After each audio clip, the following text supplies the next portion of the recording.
ದೇಶದಲ್ಲಿ ಒಂದೇ ಸಲ 70,000 ಜನನ ಅರೆಸ್ಟ್ ಮಾಡಿ ಒಳಗಾಕ್ಬಿಟ್ರು. ಸ್ಟೇಟ್ ಆಫ್ ಎಮರ್ಜೆನ್ಸಿ ಅಂತ ಡಿಕ್ಲೇರ್ ಮಾಡ್ಬಿಟ್ಟು. ಹೋಗ್ಲಿ ಜೈಲಲ್ಲಾದ್ರೂ ಅಷ್ಟು ಜಾಗ ಎಲ್ಲಿರುತ್ತೆ? ಪ್ರಪಂಚದಲ್ಲೇ ಡೇಂಜರಸ್ ಜೈಲ್ ಅದು. ಸಿ ಕಾಟ್ ಅಂತ ಅದರ ಹೆಸರು. ಸೊ ಇದು ಬರೋದು ಈ ಎಲ್ ಸಾಲ್ವಡೋರ್ ಅನ್ನೋ ದೇಶದಲ್ಲಿ. ಇಲ್ಲಿರೋರು ಅಂತಿಂತ ಗ್ಯಾಂಗ್ಸ್ಟರ್ ಅಂತೂ ಅಲ್ಲ. ಒಬ್ಬೊಬ್ನು ಮಿನಿಮಮ್ 50ರಿಂದ 100 ಜನನ ಸಾಯಿಸಿರ್ತಾರಂತೆ. ಈ ಗ್ಯಾಂಗ್ ಗೆ ಸಂಬಂಧಪಟ್ಟು ಒಂದು ಚಿಕ್ಕದಾಗಿ ಟ್ಯಾಟೂ ಕಾಣಿಸಿದ್ರು, ರಾಂಗ್ ಆಗಿ ನೋಡ್ಕೊಂಡ್ರು, ರಾಂಗ್ ಆಗಿ ನೋಡಿದ್ರು ಸಹ ವಾರಂಟ್ ಇಲ್ದಿರನೆ ಕರ್ಕೊಂಡೋಗಿ ಒಳಗಡೆ ಜೈಲ್ಗೆ ಹಾಕ್ಬಿಡ್ತಾ ಇದ್ರಂತೆ. ಈ ರೀತಿ ಎಲ್ಲರನ್ನೂ ಒಳಗಡೆ ಹಾಕೋ ಟೈಮಲ್ಲಿ ಕೆಲವೊಬ್ರು ಇನ್ನೋಸೆಂಟ್ ವ್ಯಕ್ತಿಗಳು ಕೂಡ ಇವ್ರ ಜೊತೆ ಸೇರ್ಕೊಂಡು ಒಳಗಡೆ ಹೋಗ್ಬಿಟ್ರು ಅಂತ ಹೇಳ್ತಾ ಇದಾರೆ. ಇದ್ರಲ್ಲಿ ಎಷ್ಟು ಮಾತ್ರ ನಿಜ ಇದೆಯೋ ಇಲ್ವಾ ಅಂತ ಗೊತ್ತಿಲ್ಲ. 80 ಜನಕ್ಕೆ ಇರೋದು 2 ಬಾತ್ರೂಮ್ಗೂ ಅದೇ ನೀರು, ಕುಡಿಯೋಕ್ಕೂ ಅದೇ ನೀರು. ಒಳಗಡೆ ಒಂದ್ಸಲಿ ಹೋದ್ಮೇಲೆ ಸೂರ್ಯನನ್ನ ಕೂಡ ನೀವು ನೋಡೋದಕ್ಕೆ ಸಾಧ್ಯವಾಗಲ್ಲ. ಯಾರಾದ್ರೂ ಬಂದು ಒಂದು ಲೈಟ್ ಆಗೋವರೆಗೂ, ಯಾರಾದ್ರೂ ಯಾವ್ದಾದ್ರು ಜೈಲ್ಗೆ ಹೋದ್ಮೇಲೆ 5 ವರ್ಷದಲ್ಲಿ ಬಂದ್ಬಿಡ್ತಾರೆ, ಅಥವಾ 10 ವರ್ಷದಲ್ಲಿ ಬಂದ್ಬಿಡ್ತಾರೆ, ಅಥವಾ 20 ವರ್ಷದಲ್ಲಿ ಬಂದ್ಬಿಡ್ತಾರೆ ಅನ್ಕೊಬಹುದು. ಬಟ್ ಇಲ್ಲಿ ಸಾಧ್ಯನೇ ಇಲ್ಲ. ಬರೋದಂಗಿರ್ಲಿ, ಫ್ಯಾಮಿಲಿ ಒಂದ್ಸಲಿ ಮೀಟ್ ಆಗೋಣ ಅಂದ್ರೂ ಇಲ್ಲಿ 1% ಕೂಡ ಚಾನ್ಸ್ ಇಲ್ಲ.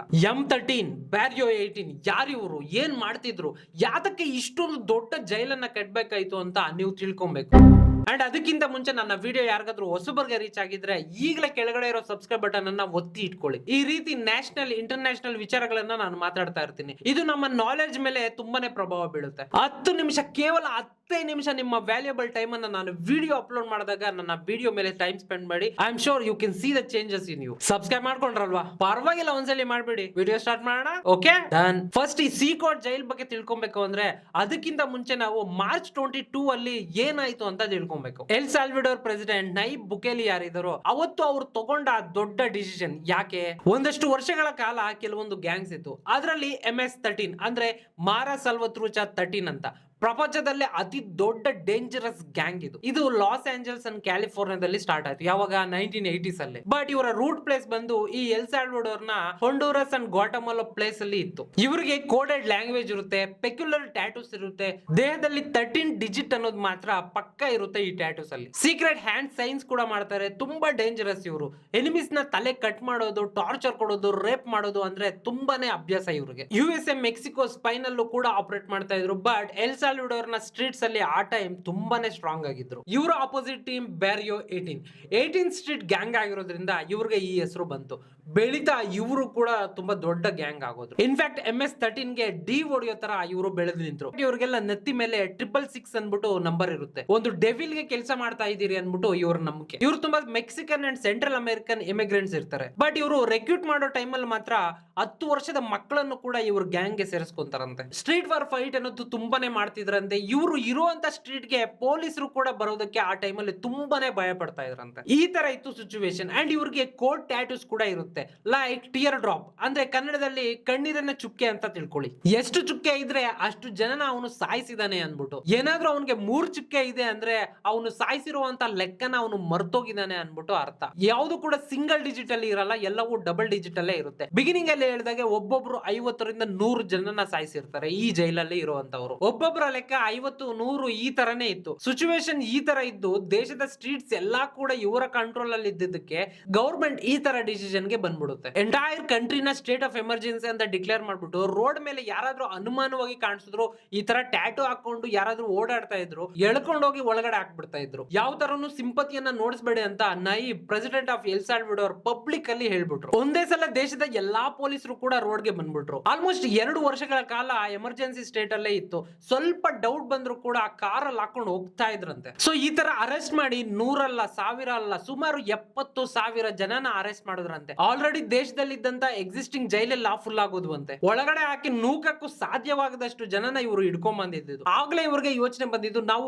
ಪ್ರಪಂಚದಲ್ಲಿ ಅತಿ ದೊಡ್ಡ ಜೈಲ್ ಒಂದನ್ನ ಕಟ್ಟೋಣ ಅನ್ಬಿಟ್ಟು. ಅದ್ ಯಾವ ತರ ಕಟ್ಬೇಕು ಅಂದ್ರೆ ಹೊರಗಡೆಗೆ ತಪ್ಸ್ಕೊಂಡು ಹೋಗೋದಾಗ್ಲಿ, ಆ ಯೋಚನೆ ಕೂಡ ಸತ್ತೋಗ್ಬೇಕು. ಒಳಗಡೆ ಯಾರಾದ್ರೂ ಪ್ರಿಸನರ್ ಇದ್ರೆ, ಒಂದು ವೇಳೆ ಏನಾದ್ರೂ ಈ ಪ್ರಿಸನ್ ಒಳಗಡೆ ಏನಾದ್ರೂ ಬಂದ್ಬಿಟ್ರೆ ಮತ್ತೆ ಹೊರಗಡೆ ಹೋಗ್ಬೇಕು ಅನ್ನೋ ಸಾಧ್ಯತೆನೇ ಇಲ್ಲ. ಆ ಟೈಮ್ ಅಲ್ಲಿ ಎಲ್ ಸಾಲ್ವಡೋರ್ ನ 2% ಪಾಪ್ಯುಲೇಷನ್, ಅದು 70,000 ಜನ ಅಂದ್ರೆ. ಸೊ ಈ ಜೈಲ್ ಯಾವ್ದಾದ್ರೆ ಕಟ್ಟಿದಾರೋ 40,000 ಜನಕ್ಕೆ ಸಪೋರ್ಟ್ ಮಾಡುತ್ತಂತೆ. 8 ಡಿಫರೆಂಟ್ ಬ್ಲಾಕ್ಸ್ ಇರುತ್ತೆ ಒಳಗಡೆ, ನೀವ್ ಇಲ್ಲಿ ನೋಡಬಹುದು. ಈ ಪ್ರತಿ ಬಿಲ್ಡಿಂಗ್ ಕೂಡ ಸಪರೇಟ್ ವಾಲ್ಸ್ ಇರುತ್ತೆ. ಅದ್ರ ಮೇಲೆ 3 ಮೀಟರ್ ಎಲೆಕ್ಟ್ರಿಕ್ ಫೆನ್ಸ್ ಇರುತ್ತೆ. ಟೋಟಲ್ ಎಂಟೈರ್ ಜೈಲ್ ನ ಸೆಕ್ಯೂರ್ ಮಾಡೋದಕ್ಕೆ ಒಂದು ವಾಲ್ ಇರುತ್ತೆ. ಅದು 9 ಮೀಟರ್ ವಾಲ್ ಇದ್ರೆ ಅದ್ರ ಮೇಲೆ ಮತ್ತೆ 3 ಮೀಟರ್ ಎಲೆಕ್ಟ್ರಿಕ್ ಫೆನ್ಸ್ ಇರುತ್ತೆ. ಒಂದು ವೇಳೆ ಇವೆಲ್ಲಾ ದಾಟಿ ಅವನು ತಪ್ಪಿಸ್ಕೊಳ್ಳೋದಕ್ಕೆ ಪ್ರಯತ್ನ ಮಾಡಿದ್ರು ಚಿಕ್ಕ ಹೆಜ್ಜೆ ಕೂಡ ಸೌಂಡ್ ಬರೋ ತರ ಸರೌಂಡಿಂಗ್ ಫೆಬಲ್ಸ್ ನ ಹಾಕ್ಬಿಟ್ಟಿದ್ದಾರೆ. ಫಸ್ಟ್ ಆಫ್ ಆಲ್ ಈ ಜೈಲ್ ಯಾವ್ದಿದ್ಯೋ ಪಬ್ಲಿಕ್ ಇರೋ ಜನರಿಗಿಂತ ತುಂಬಾ ದೂರ ಇರುತ್ತೆ. ಪ್ರಪಂಚಕ್ಕೂ ಈ ಜೈಲ್ಗೂ ಸಂಬಂಧನೇ ಇರೋದಿಲ್ಲ. ಆ ಜೈಲ್ ಸ್ಯಾವೇಜ್ ಸಿಸ್ಟಮ್ ಆಗ್ಲಿ ಎಲೆಕ್ಟ್ರಿಕ್ ಸಿಸ್ಟಮ್ ಆಗ್ಲಿ ಕಂಪ್ಲೀಟ್ಲಿ ಸಪರೇಟ್ ಆಗಿರುತ್ತೆ. ಪ್ರಪಂಚ ಎಲ್ಲ ಪವರ್ ಕಟ್ ಆದ್ರೂ ಸುಮಾರು 7 ದಿನಗಳ ಕಾಲ ಪವರ್ ಸಪ್ಲೈ ಆಗೋ ತರ ಪವರ್ ಜನರೇಟರ್ಸ್ ಇರುತ್ತಂತೆ. ಸುತ್ತ 600 ಮಿಲಿಟರಿ ಪರ್ಸನ್ಸ್ ಇರ್ತಾರೆ ಅಂಡ್ 1000 ಜನ ಕಂಟಿನ್ಯೂಸ್ ಆಗಿ ಇಲ್ಲಿ ವರ್ಕ್ ಮಾಡ್ತಾ ಇರ್ತಾರೆ. 40,000 ಜನರ ಮುಂದೆ ಇದು ನಂಬರ್ ತುಂಬಾ ಚಿಕ್ಕದು ಅಂತ ಅನ್ಸುತ್ತೆ. ಇಲ್ಲಿ ಎಲ್ಲರೂ ಕೂಡ ಫೇಸ್ ಗೆ ಮಾಸ್ಕ್ ಹಾಕೊಂಡೆ ಕೆಲಸ ಮಾಡ್ತಾರೆ. ಯಾಕಂದ್ರೆ ಇವರ ಫ್ಯಾಮಿಲೀಸ್ ಹೊರಗಡೆ ಇರ್ತಾರೆ.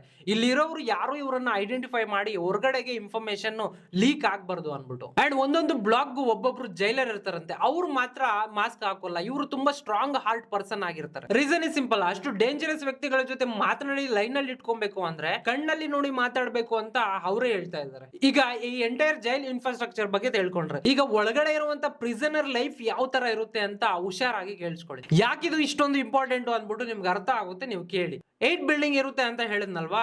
ಒಂದೊಂದು ಬಿಲ್ಡಿಂಗ್ ಅಲ್ಲೂ ಒಂದ್ ಸೈಡ್ ಅಷ್ಟು ರೂಮು, ಇನ್ನೊಂದ್ ಸೈಡ್ ಮತ್ತಷ್ಟು ರೂಮು. ಸೊ ಒಂದೊಂದು ರೂಮ್ ಅಲ್ಲೂ 80 ಜನನ ಹಾಕಿರ್ತಾರೆ. ಒಂದೊಂದು ರೂಮ್ಗೂ 2 ಬಾತ್ರೂಮ್ ಇರುತ್ತೆ. ಮಲ್ಕೊಳಕ್ಕೆ ಒಂಥರ ಬಂಕರ್ ತರ ಇರುತ್ತೆ. ದಿಂಬು ರಗ್ಗು ಈ ತರ ಯಾವ್ದು ಇರಲ್ಲ. ಓನ್ಲಿ ಒಂದು ವೈಟ್ ಕ್ಲಾತ್ ಕೊಡ್ತಾರಂತೆ ಅಷ್ಟೇ ಅಂತೆ. ಮತ್ತೆ ಮೈ ಮೇಲೆ ಏನ್ ಹಾಕೊಂಡಿರ್ತಾರೆ? ವೈಟ್ ಟಿ ಶರ್ಟ್ ಇರುತ್ತೆ, ವೈಟ್ ಶಾರ್ಟ್ ಇರುತ್ತೆ, ಕಾಲಿಗೆ ಸ್ಲಿಪ್ಪರ್ ಇರುತ್ತೆ.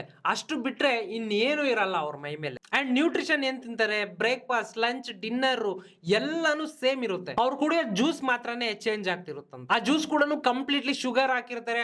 ಅವ್ರು ಬದುಕೋದಕ್ಕೋಸ್ಕರ ಮಿನಿಮಮ್ ಏನ್ ಬೇಕಾಗಿರುತ್ತೋ ಅಷ್ಟು ಮಾತ್ರನೇ ಕೊಡ್ತಾರಂತೆ. ಮತ್ ಸಿಂಪಲ್ ಥಿಂಗ್ ಏನಂದ್ರೆ ಅವ್ರಿಗೆ ಬೇಕಂತಾನೆ ಹೈ ಪ್ರೋಟೀನ್ ಫುಡ್ ನ ಕೊಡೋದಿಲ್ಲ. ಈ ಚಿಕನ್ ಮಟನ್ ಏನು ಕೊಡಲ್ಲ. ಹೇಳಿಲ್ವಾ, ಅವ್ರು ಬದುಕೋದಕ್ಕೋಸ್ಕರ ಏನ್ ಬೇಕೋ ಅಷ್ಟು ಮಾತ್ರನೇ ಕೊಡ್ತಾರಂತೆ. ಇದೆಲ್ಲ ಅಲ್ದಿರ ಅವ್ರು ಇರುವಂತ ಸೆಲ್ಲಿಂದ ದಿನದಲ್ಲಿ 1 ಸಲ ಆದ್ರೂ ಹೊರಗಡೆ ಬರೋದಕ್ಕೆ ಪರ್ಮಿಷನ್ ಇಲ್ಲ. ಒಂದು ವಾರದಲ್ಲಿ ಮಾತ್ರ ಅವರು 1 ಸಲ ಹೊರಗಡೆ ಬರ್ತಾರಂತೆ. ಅದು ಬೇಸಿಕ್ ಎಕ್ಸರ್ಸೈಸ್ ಮಾಡಿಸೋದಕ್ಕೆ. ಯಾಕೆ? ಕೈ ಕಾಲ್ಗಳು ಜಾಯಿಂಟ್ಸ್ ಹಿಡ್ಕೊಂಡ್ಬಿಡುತ್ತೆ ಅಂತ ಹೇಳಿ. ಇವ್ರು ಹೊರಗಡೆ ಹೋಗಲ್ಲ ಅಂತ ಪೊಲೀಸರಿಗೂ ಗೊತ್ತು, ಈ ಒಳಗಡೆ ಇರುವಂತ ಇವ್ರಿಗೂ ಗೊತ್ತು. ಅದಕ್ಕೆ ಅವರ ಮುಖಗಳಲ್ಲಿ ಬದುಕಬೇಕು ಅನ್ನೋ ಆಸೆ ಕೂಡ ಸತ್ತೋಗಿರುತ್ತೆ. ಅಂಡ್ ಆ ಜೈಲ್ ಒಳಗಡೆಗೆ ವಿತ್ ಪರ್ಮಿಷನ್ ಕೂಡ ಹೋಗ್ಬೇಕಾದ್ರೂ ಕೂಡ 1 ಅವರ್ ಚೆಕಿಂಗ್ ಅನ್ನೋದು ನಡೆಯುತ್ತೆ. ಅದು ಜರ್ನಲಿಸ್ಟ್ ಆದ್ರೂ ಕೂಡ. ಅವ್ರ ಹತ್ರ ಯಾವ ತರ ಸಿಸ್ಟಮ್ ಇದೆ ಅಂದ್ರೆ ನಮ್ಮ ದೇಹದ ಎಲ್ಲಾ ಬೋನ್ಸ್ ಕೂಡ ಕಂಪ್ಲೀಟ್ ಆಗಿ ಸ್ಕ್ಯಾನ್ ಮಾಡಿ ತೋರಿಸ್ಬಿಡುತ್ತೆ. ಆ ತರದಿದೆ. ಯಾಕಂದ್ರೆ ನೀನು ಏನಾದ್ರೂ ನುಂಗ್ಬಿಟ್ಟು ಒಳಗಡೆ ಎತ್ಕೊಂಡು ಹೋಗ್ತೀಯಾ ಅನ್ಬಿಟ್ಟು ಅದು ಯಾವ್ದಾದ್ರು ಮೆಟಲ್ ಐಟಮ್ಸ್ ಕೂಡ ಆಗಿರ್ಬೋದು. ಬಿಕಾಸ್ ಈ ಹಿಂದೆ ಈ ತರ ಆಗಿತ್ತು ಅನ್ಬಿಟ್ಟು ಅವ್ರು ಈ ತರ ಸಿಸ್ಟಮ್ಸ್ ನ ಇಟ್ಕೊಂಡಿದಾರಂತೆ. ಅಂಡ್ ಯಾರಾದ್ರೂ ಕ್ಯಾಮ್ರಾಮನ್ ಇವರನ್ನ ರೆಕಾರ್ಡ್ ಮಾಡ್ತಾ ಇದ್ರೆ ಕೆಲವೊಂದು ಜನ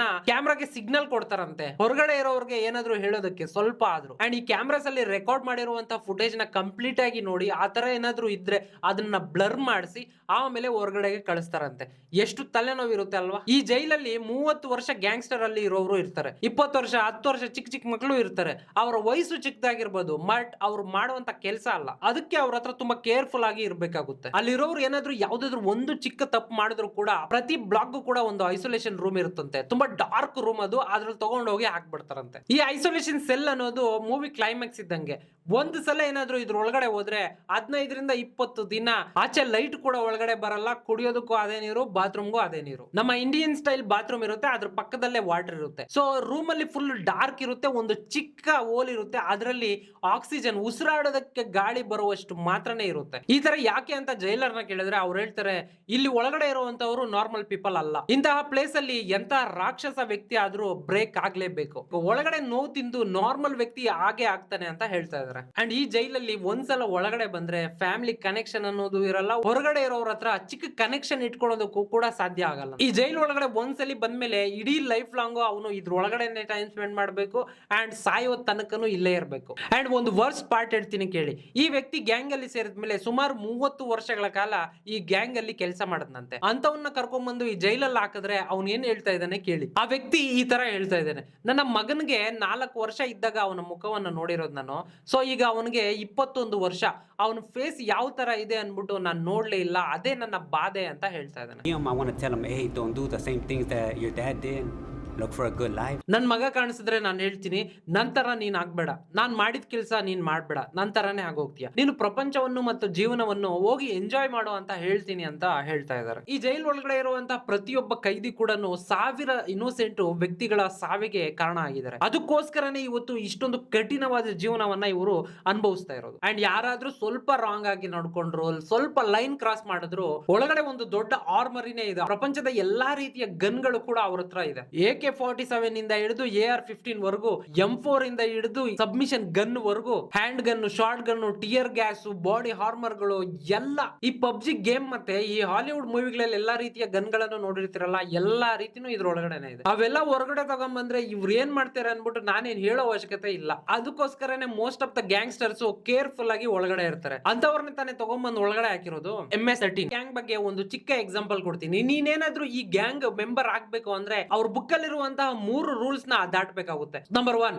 13 ಸೆಕೆಂಡ್ ವರೆಗೂ ಒಂದು ಗ್ಯಾಂಗ್ ಅಂದ್ರೆ ಒಂದು 10-20 ಜನ ಮೈ ಮೇಲೆ ಬೀಳ್ತಾರಂತೆ. ಅದನ್ನ ತಡ್ಕೊಂಡು 13 ಸೆಕೆಂಡ್ ವರೆಗೂ ನೀನು ಫೈಟ್ ಮಾಡ್ಬೇಕು. ನಂಬರ್ 2, ನಿನ್ನ ಕ್ಲೋಸ್ ರಿಲೇಟಿವ್ಸ್ ಯಾರನ್ನಾದ್ರೂ ಸಾಯಿಸ್ಬೇಕಂತೆ. ನಿಜವಾಗ್ಲೂ ಇದು ಅವ್ರ ರೂಲ್ ಬುಕ್ ಅಲ್ಲಿ ಇದೆ. ನಂಬರ್ 3, ಅವ್ರ ಬಾಡಿ ಮೇಲೆ ಇರುವಂತಹ ಟ್ಯಾಟೂಗಳಿದಾವಲ್ಲ, ಇದನ್ನ ಮೈಯೆಲ್ಲ ಹಾಕ್ಸ್ಕೊಳ್ಲೇಬೇಕಂತೆ. ಎಸ್ಪೆಷಲಿ 13 ಅನ್ನೋ ನಂಬರ್ ಮಾತ್ರ ಇರ್ಲೇಬೇಕಂತೆ. ಈ ತರ ಬ್ರೈನ್ ವಾಶ್ ಮಾಡಿಸಿ ಸೇರಿರುವಂತ ಜನ. ಸೊ ಮತ್ತೆ ಅವ್ರ ಹತ್ರ ಅಷ್ಟು ಜಾಗೃತವಾಗಿ ಇರ್ಬೇಕಲ್ವಾ. ಈ ವಿಡಿಯೋದಲ್ಲಿ ಇಷ್ಟೇ ಗೈಸ್. ಈ ಎಂಟೈರ್ ಜೈಲ್ ಸಿಚುವೇಶನ್ ಮೇಲೆ ನಿಮ್ಮ ಅಭಿಪ್ರಾಯ ಏನು ನನಗೆ ಕೆಳಗಡೆ ಕಮೆಂಟ್ ಮಾಡಿ ತಿಳಿಸಿ. ನಿಮ್ಗೆ ಏನ್ ಅನಿಸ್ತು ಅಂತ ನಾನು ತಿಳ್ಕೊಳ್ತೀನಿ. ಯಾಕೆಂದ್ರೆ ಕೆಲವೊಬ್ರು ನಾವು ಬದುಕ್ತಾ ಇರುವಂತಹ ಜೀವನವನ್ನ ತುಂಬಾ ಲೈಟ್ ಆಗಿ ತಗೊಂಡಿದ್ದಾರೆ. ಹೊರಗಡೆ ಹೋಗಿ ನೇಚರ್ ನ ನೋಡ್ತೀವಿ, ಈ ಬ್ಯೂಟಿಫುಲ್ ಪ್ರಪಂಚವನ್ನ ನೋಡ್ತೀವಿ ಅಂಡ್ ಫ್ರೆಶ್ ಏರ್ ನ ತಗೊಂತೀವಿ. ಅದಕ್ಕೆ ರೂಲ್ಸ್ ನ ಬ್ರೇಕ್ ಮಾಡಿ ನಮ್ಮ ಜೀವನವನ್ನ ನಾವೇ ಹಾಳು ಮಾಡ್ಕೊಂಬಾರ್ದು. ಇಲ್ಲಿವರೆಗೂ ನನ್ನ ವಿಡಿಯೋದಲ್ಲಿ ಬಂದಿದ್ದೀರಾ ಅಂದ್ರೆ ನನ್ನ ವಿಡಿಯೋ ನಿಮ್ಗೆ ಇಷ್ಟ ಆಗಿದೆ ಅಂತ ಅರ್ಥ. ನೀವೇನಾದ್ರೂ ಸಬ್ಸ್ಕ್ರೈಬ್ ಮಾಡ್ಕೊಂಡಿಲ್ಲ ಅಂದ್ರೆ ಕೆಳಗಡೆ ಇರುವ ಸಬ್ಸ್ಕ್ರೈಬ್ ಬಟನ್ ನ ಒತ್ತಿ ಇಟ್ಕೊಳ್ಳಿ. ಇಲ್ಲಿವರೆಗೂ ನನ್ನ ವಿಡಿಯೋದಲ್ಲಿ ಬಂದಿದ್ದಕ್ಕೆ ಹೇಳ್ತಾ ಇದ್ದೀನಿ. ನನ್ನ ಪ್ರೀವಿಯಸ್ 2 ವಿಡಿಯೋಗಳನ್ನ ರೆಫರ್ ಮಾಡ್ತೀನಿ. ನಿಮ್ಗೆ ಏನಾದ್ರೂ ಇಂಟ್ರೆಸ್ಟಿಂಗ್ ಅನ್ಸಿದ್ರೆ ಹೋಗಿ ಅವು ವಿಡಿಯೋಗಳನ್ನ ಚೆಕ್ಔಟ್ ಮಾಡಿ. ಒಂದು KIT ಯೂನಿವರ್ಸಿಟಿ. ಈ ಯೂನಿವರ್ಸಿಟಿ ಅವರು ನೇಪಾಳಿ ಸ್ಟೂಡೆಂಟ್ಸ್ ಜೊತೆ ಯಾವ ತರ ಪ್ರೊಫೆಸರ್ಸ್ ಮತ್ತೆ ಸ್ಟೂಡೆಂಟ್ಸ್ ಮೇಲೆ ಆದಂತಹ ಕಾಂಪ್ಲೆಕ್ಸ್ ಇಶ್ಯೂ ಬಗ್ಗೆ ಎಕ್ಸ್ಪ್ಲೇನ್ ಮಾಡಿದ್ದೀನಿ. ನಿಮ್ಗೆ ಏನಾದ್ರೂ ಇಂಟ್ರೆಸ್ಟ್ ಇದ್ರೆ ಅದನ್ನ ವಿಡಿಯೋ ಚೆಕ್ಔಟ್ ಮಾಡಿ. ಅದು ಈ ಸೈಡ್ ಆಗ್ತಾ ಇದೆ. ಅಂಡ್ ಇನ್ನೊಂದು ವಿಡಿಯೋ ಆಲ್ಸೋ, ಈ ನರ್ಸಿಂಗ್ ಗವರ್ಮೆಂಟ್ ಕಾಲೇಜು ಕೇರಳದಲ್ಲಿ ರ್ಯಾಗಿಂಗ್ ಆಯ್ತು. ಯಾವ ತರ ಜೂನಿಯರ್ಸ್ ಸೀನಿಯರ್ಸ್ ಇಂದ ಟಾರ್ಚರ್ ನ ಅನುಭವಿಸಿದ್ರು ಅಂಡ್ ಆಲ್ಸೋ ಅದು ಅವ್ರನ್ನ ಜೈಲ್ಗೆ ಹೋಗೋ ತರ ಮಾಡ್ತು ಅನ್ಬಿಟ್ಟು ಅಂಡ್ ಈ ವಿಡಿಯೋದಲ್ಲಿ ಎಕ್ಸ್ಪ್ಲೇನ್ ಮಾಡಿದೀನಿ. ಅದನ್ನ ಈ ಸೈಡ್ ಆಗ್ತಾ ಇದೀನಿ. ಸೊ ನನ್ನ ಮತ್ತೊಂದು ವಿಡಿಯೋದಲ್ಲಿ ಸಿಗೋಣ. ಅಲ್ಲಿವರೆಗೂ ಟೇಕ್ ಕೇರ್ ಅಂಡ್ ಬಾಯ್.